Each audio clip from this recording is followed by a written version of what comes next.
Susan Boyle, how are you feeling after your show in Glasgow? Pretty energised, pretty buzzing really. I mean, you do that after shows anyway. But tonight, because when I interviewed you in Inverness, you were saying you're really looking forward to Glasgow. Why was that? Well, Glasgow seems more of a hometown really. Because I'm from the west myself, so I'm more at home at Glasgow. The crowds were going absolutely wild. Now in Inverness, they loved it. But tonight it stepped up a gear. They were up after every song. How did that feel? Well, so they're electrifying audiences. It's a good feeling to get a good reaction like that. Do you feed off that then? That react feeds off an audience. It's second nature really. So I sort of fed off that one tonight. And the show is incredible. You've had rave reviews, from everyone. How does that feel? It feels pretty good. But it's not just my effort. I'm just a singer. It's a team effort.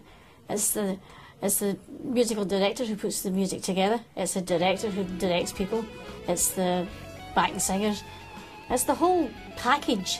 You're not just getting an act, you're getting a full show with a lot of hard work has been put into it. It flows so seamlessly as well. What was it like rehearsing for it at the start? Could you ever imagine it all coming together?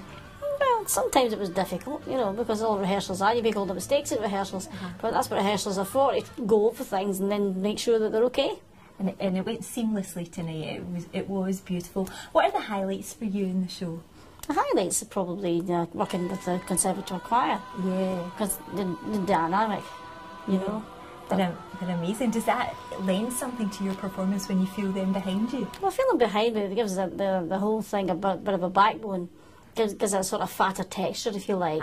You don't feel so alone on stage then. Is that quite a nice feeling? I can imagine it's a great feeling. Yeah. It's a great feeling. And they're all very proficient at what they do. They're lovely, aren't they? They're brilliant. They're the stars of tomorrow, taking your lead. Yeah. And there's so many fantastic songs. Every song, everyone's like, oh, I love that one. What are the standouts for you? The Way We Were, because it's reflective. And then That Old Devil Called Love, I like that one as well. You're brilliant at that one.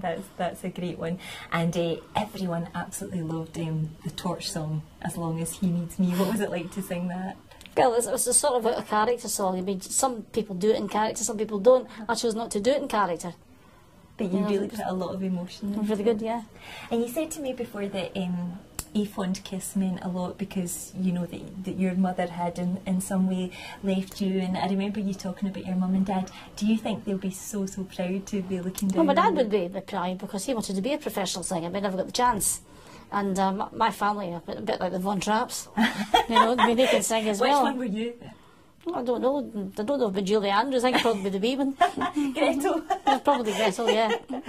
It's a bit like me. I grew up loving the sound of music and stuff like that. Did you grow up on these kind of films and musicals? I remember my dad having a long playing record, The Sound of Music. It was nearly paper thin. Did you wait it out? Oh God, I went to see the film God Knows Somebody maybe 6 or 7 times.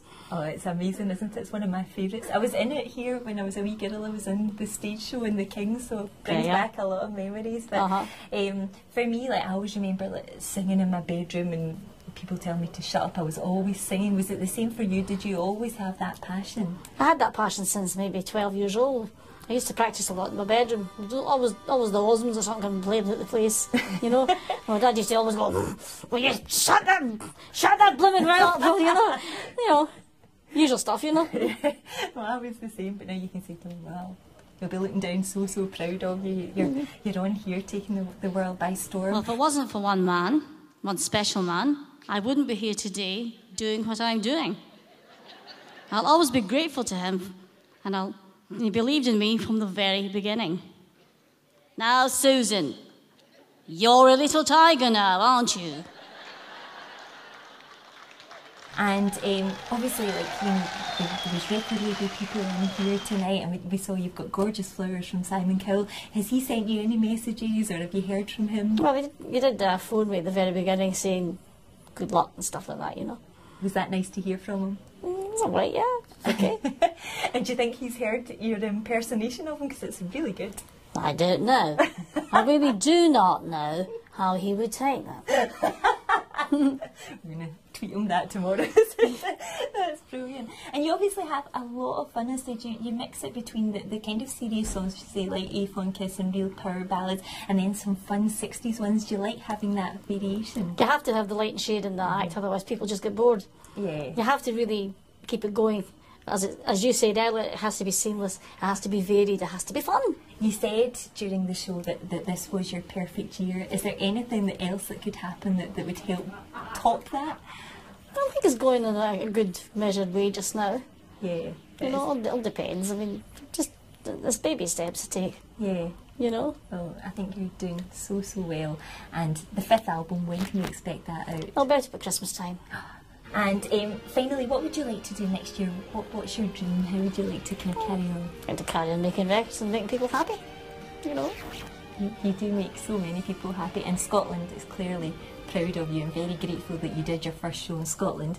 Did you watch the other Scottish national treasure yesterday, Andy Murray? Yeah, I watched him win, yes, he's good. Were you shouting at the TV?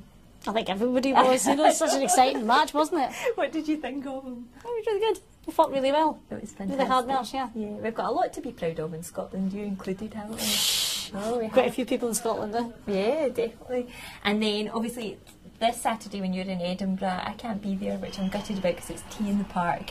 But would you ever consider playing a festival? Because obviously at Glastonbury they have the Legend stage and the kind of sing-along stage. Is that something you would ever consider doing? I don't know if I'd be the right age for it, but I probably would consider it. Bruce Forsyth at Glastonbury. We'll see. I'd love to see Susan Boyle at Tea in the Park. I'm going to campaign for that. But it's been fantastic to catch up with you along your tour, and I can't wait to see what you do next. And genuinely, it has been a real honour to meet you. So thank you so much. Thank you very much. Thank you.